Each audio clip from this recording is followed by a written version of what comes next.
আমার কাছে সবথেকে ফেভারিট রেসিপি যদি আপনারা বলেন তাহলে তো বলবো এই রেসিপিটা অসাধারণ লোভনীয় হয়, যেই খাবে সেই প্রেমে পড়ে যাবে এই রেসিপিটা।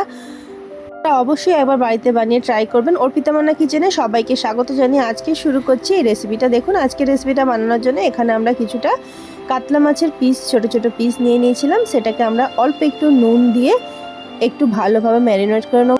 দেখুন মাছের মধ্যে আমরা গন্ধরাজ লেবুর যে উপরের অংশটা সেটাকে একটু গ্রেট করে দিয়ে দেবো যাতে ফ্লেভারটা খুব ভালো আসে। আর অল্প একটু দিয়ে দেবো হালকা একটু লেবুর রস দিয়ে ভালোভাবে এটাকে মাছের মধ্যে মিশিয়ে নেব। মাছের মধ্যে মিশিয়ে এটাকে 10 মিনিট ম্যারিনেট করে রেখে দেবো। দেখুন আমরা সব মেশানো হয়ে যেতে এখানে আমরা একটা ছোট্ট মিডিয়াম সাইজের পেঁয়াজ কেটে নিয়েছিলাম, সেটা একটা মিক্সার গ্রাইন্ডারের মধ্যে দিয়ে দেবো। অল্প একটু দিয়ে দেবো আদা, অল্প একটু দিয়ে দেবো রসুনের কোয়া, আর অল্প একটু দিয়ে দেবো কাঁচা লঙ্কা। সামান্য একটু জল দিয়ে এটাকে একটা প্লেন পেস্ট বানিয়ে নেব। দেখুন এটা আমাদের পেস্টটা ঠিক এমন তৈরি হয়েছে। আমরা একটা পাত্রের মধ্যে ঢেলে নিয়ে আবারও মিক্সার গ্রাইন্ডারের মধ্যে অল্প কিছু কাজু বাদাম দিয়ে দেবো আর অল্প একটু দিয়ে দেবো ফ্রেশ টক দই গ্রেভিটা বানানোর জন্য। টক দইটা দিয়ে আমরা আবারও ভালোভাবে একটু মিক্সার গ্রাইন্ডারের মধ্যে ভালো করে গ্রাইন্ড করে নেব। দেখুন আমাদের ব্যাটারটা ঠিক এমনি তৈরি হয়েছে। এবার এটাকে একটা সাইডে সরিয়ে রেখে একটা কড়াই গ্যাসের মধ্যে বসিয়ে দেবো। বসিয়ে দিয়ে এর মধ্যে কিছুটা আমরা তেল দিয়ে দেবো। তেলটা গরম হয়ে গেলে ভালোভাবে তেলের মধ্যে আমরা যে মাছগুলো ম্যারিনেট করে রেখেছিলাম সেই মাছগুলোকে আমরা একটা একটা করে তেলের মধ্যে দিয়ে দেবো। তেলটা একটু ভালো করে গরম হয়ে যাওয়ার পরে আমরা মাছগুলোকে কড়াইয়ের মধ্যে দিয়ে দিয়েছি। কড়াইয়ের মধ্যে মাছগুলোকে দিয়ে দেওয়ার পর আমরা ভালোভাবে এপাশ ওপাশ উল্টে পাল্টে মাছগুলোকে একটু ভালোভাবে কড়া করে ভেজে নেব। দেখুন আমরা মাছগুলোকে ঠিক এমনিভাবে উল্টে পাল্টে সবগুলো ভেজে নিয়েছি। সবগুলো ভাজা হয়ে যেতে আমরা একটা প্লেটের মধ্যে তুলে নেব। আর আমাদের কড়াইয়ের মধ্যে যে তেলটা বেঁচে থাকবে সেই তেলের মধ্যে রসুন পেঁয়াজ কাঁচা লঙ্কার পেস্টটা বানিয়েছিলাম সেটা দিয়ে দেবো। দিয়ে ভালোভাবে একটু মশলাটাকে ভেজে নেব।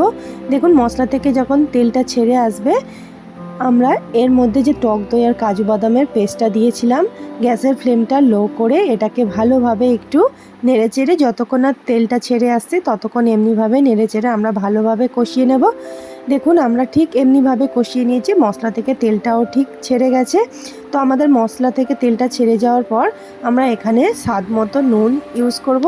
দিয়ে আমরা ভালোভাবে মশলার সাথে মিশিয়ে নেব। মিশিয়ে নেওয়া হয়ে গেলে এখানে সামান্য একটু জল এখানে ইউজ করব। আপনারা যতটা জল দেওয়ার প্রয়োজন মনে করবেন। বেশি গ্রেভি করলে অতটা টেস্ট লাগে না, মিডিয়াম গ্রেভি করলে এর বেশি টেস্টটা পাওয়া যায়। তো আমরা পরিমাণ মতো জল দিয়ে এটাকে দুটো লেবু পাতা এখানে আমরা ছিঁড়ে দিয়ে দিয়েছিলাম।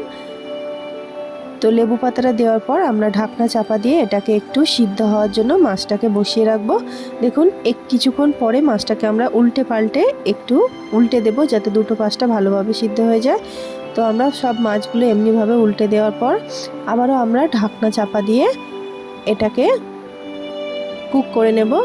রান্না করা কিছুক্ষণ হয়ে গেলে দেখুন যাতে আমাদের বাদাম বা দইটা যাতে লেগে না যায় একটু ভালোভাবে নেড়ে দেবো। লাস্টে অল্প একটু গন্ধরাজ লেবুর রস সামান্য একটু দিয়ে ঢাকনা চাপা দিয়ে কিছুক্ষণ রেখে দিলেই আমাদের রেসিপিটা রেডি হয়ে যাবে। অসাধারণ খেতে লাগে।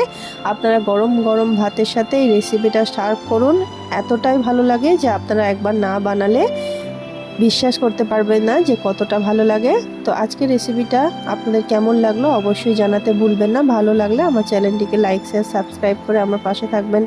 তবে আপনাদের সাথে নেক্সট একটা ভিডিও নিয়ে নেক্সট ডে, ততক্ষণ আপনারা ভালো থাকবেন সুস্থ থাকবেন। ধন্যবাদ।